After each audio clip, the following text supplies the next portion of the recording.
చేపల కర్రీ అయితే ఎలా చేయాలన్న ప్రాసెస్ మొత్తం చూపెడతాను. ముక్క గట్టిగా ఉండాలి, పులుసులో వేసినా కూడా ఇచ్చుకోపోకుండా ఉండాలంటే మనమైతే నిమ్మకాయ అయితే విండాలి. నిమ్మకాయ విండితే ఏమవుతుందంటే ఒక్క అస్సలు మనం పులుసులో వేసి కలబెట్టినా కూడా ముక్క జిరగదు అన్నట్టు. ఇదే చేపలకు చిన్న చిట్కా. చేపలు పులుసులు వేయంగానే ఇచ్చకపోతే అంటే అవి చాలా రోజుల నుండి వస్తాయి కాబట్టి ఇవైతే మై ఫ్రెష్ చేపలే అయినా కూడా ఇచ్చుకోపోవు. వీటిలో నిమ్మకాయ ఒకటి పెట్టుకొని ఒక అరగంట సేపు పక్కకు పెట్టేసుకుంటే పీస్ అనేది మంచిగా గట్టిగా అవుతుంది. మనం పులుసులు వేసినా ఇచ్చుకోపోదు, 2 రోజులు ఇచ్చుకోపోదు. ఓకేనా? ఇక చేపల కర్రీకి అయితే మనం ఉల్లిగడ్డ వేయించుకోవాలి. ఇట్లా ఉల్లిగడ్డ వేయించి చల్లారిన తర్వాత మిక్సీకి అయితే వేసుకోవాలి.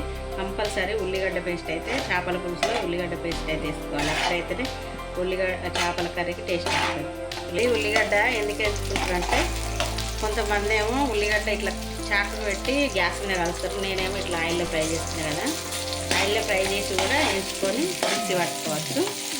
ఓకేనా ఫ్రెండ్స్? ఇక ఉల్లిగడ్డలు కూడా వేగినాయి కదా, అట్లనే కొంచెం పుదీనా కూడా వేసి వేయించుకొని మిక్సీకి అయితే వేసుకోవాలి. పులుసు లేకుండా చేపల కర్రీ ఎలా వండుకోవాలనేది చెప్తానన్నాను కదా. ఇగో ఇట్లా టమాటాలు అయితే వేసుకొని వండుకోవాలి. ఇవి పెద్ద టమాటాలు కొంచెం పుల్లగానే ఉంటాయి. 3 టమాటాలు తీసుకుంటే సరిపోతుంది. పులుపుకు తగ్గట్టు మనం ఎంత పులుపు తింటామో అంత పులుపుకు తగ్గట్టు అయితే వేసుకోవాలి టమాటాలు. వీడియో అయితే ఎక్కడ స్కిప్ చేయకుండా చూడండి. ఫుల్ వీడియో చూస్తేనే మీకు కర్రీ ఎట్లా చేసింది, ఎట్లా థిక్నెస్ ఎట్లా వచ్చింది అనేది అర్థమవుతుంది. ఓకేనా ఫ్రెండ్స్? వీడియోని అయితే ఎక్కడ స్కిప్ చేయకుండా చూడండి. మీకు ప్రాసెస్ ఆడే చూసినట్టు కాకుండా మొత్తం చూస్తేనే మీకు అర్థమవుతుంది వీడియో మొత్తం. ఇప్పుడైతే పేస్ట్ అయితే పట్టుకోవాలి మెత్తగా. ఉల్లిగడ్డ, పుదీనా అన్నీ గొలిచినాం కదా. ఒక టమాటా ఒక్కటే పచ్చిది. ఇప్పుడైతే ఆయిల్ అయితే కాగింది. కొంచెం ఆవాలు, పులుసులో కొంచెం మెంతులు వేసుకుంటే టేస్ట్ అనేది బాగుంటుంది. కొంచెం మెంతులు అంటాను కదా. ఉల్లిగడ్డ, పచ్చిమిరపకాయలు. ఉల్లిగడ్డలు అయితే చిన్నవి 2 పోసినాయి. అన్నీ మంచిగా ఫ్రై కావాలి. పచ్చిమిరపకాయలు వేగలోపు ఇప్పుడు మనం ఈ ఫిష్ని అయితే అన్నీ వేసి మారినేట్ చేద్దాం. ఇవి అల్లం పేస్ట్ 2 స్పూన్లు అయితే వేసుకోవాలి. అట్లాగే పసుపు కూడా మంచిది కాబట్టి మనం ఎంత వాడుకున్నా ఏం కాదు.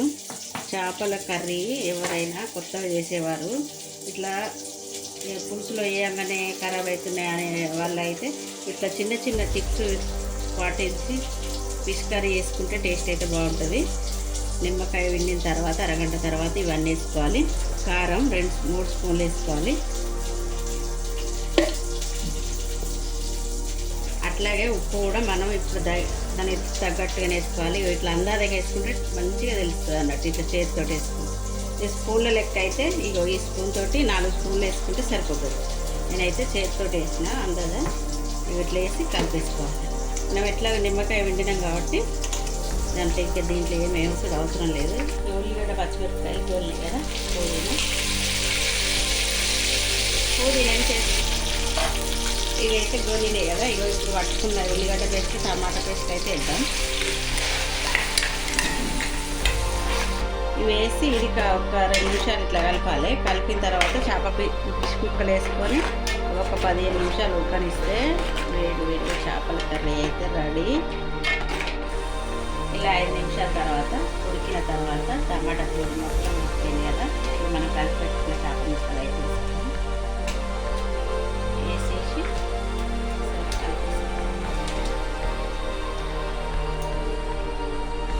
చేపల కర్రీకి ఇట్లాంటి వెడల్పు గిన్నెనే పెట్టుకోవాలి.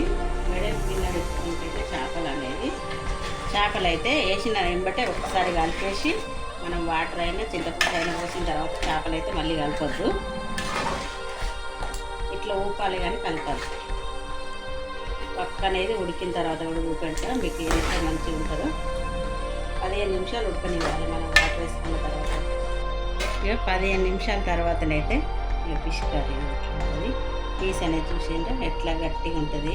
మనం నిమ్మకాయ వండినాం కాబట్టి ఇలా కొంచెం శనగడ్డది ఉడికిపోయింది.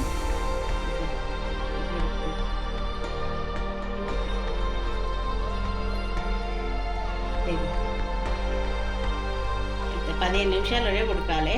పులుసు అయితే ఇట్లా చిక్కగా వస్తుంది, పీసు కూడా గట్టిగా ఉంటుంది. ఓకేనా ఫ్రెండ్స్, బాయ్ మరి.